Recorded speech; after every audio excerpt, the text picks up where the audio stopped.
it's just our synod, nemnsynod.org/mental health, will get you to this page here. So this is just a brief look at what we have. I'll get to the COVID resources in a minute, but if you get to the site, there's a link that takes you to the podcasts and a link that takes you to our discussion guides. And the podcasts, the first year, we focused on mental well-being, anxiety, depression, grief, suicide prevention, and suicide response. And so this is Joy Hensel, who I've been working with.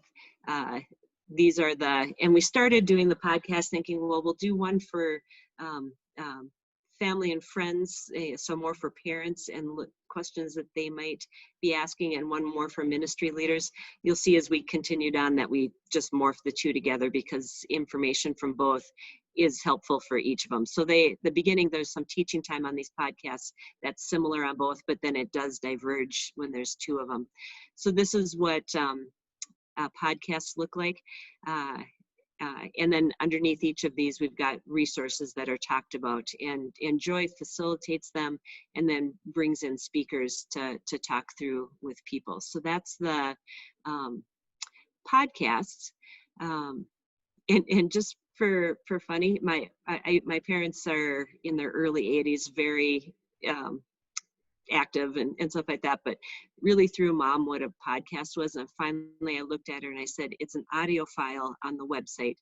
Click on it and you can go there. So if you're working with older generations, that language helps to, and I think with some parents are that as well. So then the discussion guides are scripted discussion guides that walk you through. There's in bold letters, you can tweak them as you need to, but if you've got somebody that can just read out the bold parts, and then ask the questions.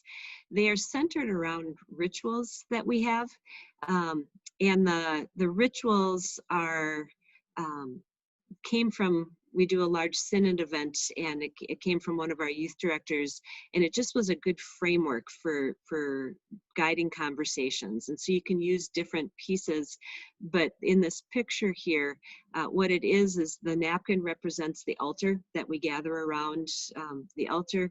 The candle is in the center of the time together, that God's presence is always with us, and in particular with mental health, that even when things are really dark and even when you can't see the light of Christ, it is still there. And then the Scrabble tiles that we have and we talk about is that we mix them all up, and at the beginning, one of the first rituals is to pull out the word that we're focusing on. And the reasoning behind that is that we all have such mixed messages, particularly around mental health, that we hear different things, we hear different words coming at us, and it's hard to know what to focus on. And so then we pull out the words and name that there. And then working our way around the doodle sheet, a Bible doodle sheet, while we do the reading of the scriptures. We know that sometimes kids need to have have tactile ways of expressing themselves. So it's just a piece of paper that they can doodle on while you're talking about the scripture.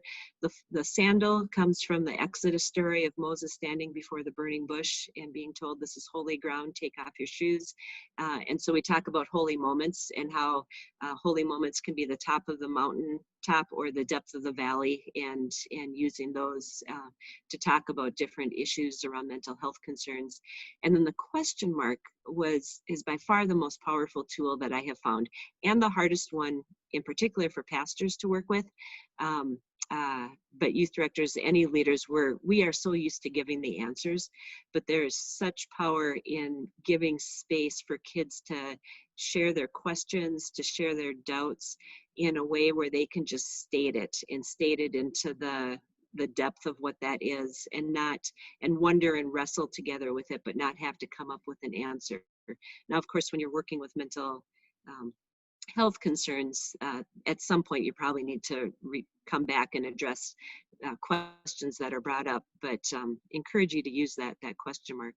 And then the last ritual is the blessing bowl. Each session ends with a blessing that we give to each other as we work with that. Important whenever there's such depth with this. These aren't grab and go resources. You really need to read through and know where information is coming from. The overview talks you through how to use the resources, and we have an expectation that people read through all of that. And then the discussion guides, when you go down on here, complete discussion guides is at this link. The links on our website are brown. And then you can also go to each individual sessions. And so the top link is the discussion guide, and then any handouts that are part of it are linked down below. This right-hand side is just some reminders for adult leaders that we have with that. So those are the mental health discussion guides. And then if you go, that we put together last year. And then we had received funding from an endowment fund from one of our congregations to do a phase 2.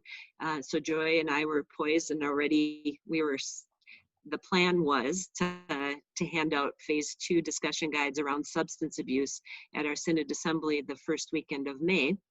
And then COVID hit. And so we flipped everything, as all of you have done, and worked on resources in particular in response to COVID-19 to understand all of that too. So this is a separate website that you get to. And so what we did on the left-hand column, I'll just go down, we've got the crisis numbers for people to resource with, and then we put together specific discussion guides. It started with, I adapted the anxiety one to response to COVID-19, but then we put specific ones from things that we were hearing from youth directors and struggles that young people were going to be part of. We haven't done many recently. Joy had surgery a couple weeks ago, so she's out until July 1st, but we will continue to add to this website and the others once she is back on that. So these are free to use. And then just a whole bunch of different resources. So here's some mindfulness exercise, virtual calming room. These are free printables from GoZen that are journals that are good pages that you can even pull out different pages to do with youth to process the challenges. Some self-compassion, empathy is one that just came out. I started doing a featured resource because Joy was sending me, you put somebody who does mental health for a living, she was sending me about 10 links a day, and it was getting lost in the midst of stuff.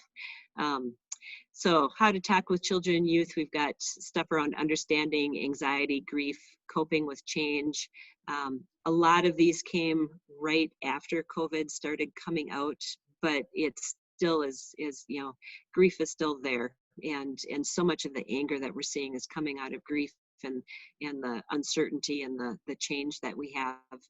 And then a ton of resources around caring for your own mental health. And there's some stuff in here too if you've got people that are in addiction recovery, and apps that to use with that. A couple of parenting resources. NAMI has some good webinars. These graphics are linked up above, but helpful ones of what Joy has talked to me most about is there are things that we can control and things that we cannot control. And so how do we help our young people and ourselves learn to let go of those and then let go of the things that we can't control and spend our energy focusing on the things we can. That's particularly true right now as we have questions of returning to the church and returning to ministry and kids wanting to gather together, and parents and all of that. And another infographic on, and you know this because you work with kids, you always know this, that there's what shows up above, but comes out in one way, often anger and adolescent compulsiveness in many different forms, but really underneath what's really happening is the fear and the worry, and this just helps name some of that. So that's that column. And then the other thing that she and I did is we, not professionally by any stretch of the imagination, put together some videos. We asked what questions are youth directors and parents having, and I asked her about them, and we did videos on them. This first link here, Anxiety and Grief with Joy Hensel, that takes you to an hour-long video that Joy met with our Symbol group, which is synodical leaders, and it takes pretty much everything that's in these shorter videos and puts it into one. And she's got some PowerPoint behind this. But it's, you know, what does the faith community have to offer? Mental health aspects to consider when meeting online, taking care of mental well-being, addressing anxiety and fear, how to talk with youth who don't want to comply with social distancing. Again, these were done back in March, early April, so some of it will have shifted a little bit, but the basic piece of it will still be true. How to help children and youth grieve. And then just like in the other stuff, you know, she mentions some resources in some of these. If she mentions it, I've got it linked down below. How to help high school seniors grieve, how to help young adults, and role of grandparents, and how to address substance abuse as part of that. So those are the resources that we have. I won't go into it here, but I've got another page that has faith formation resources in response to COVID-19. Some different stuff, got a bunch of stuff on reopening right now, a bunch of racism resources on that page as well. So that's what we've done.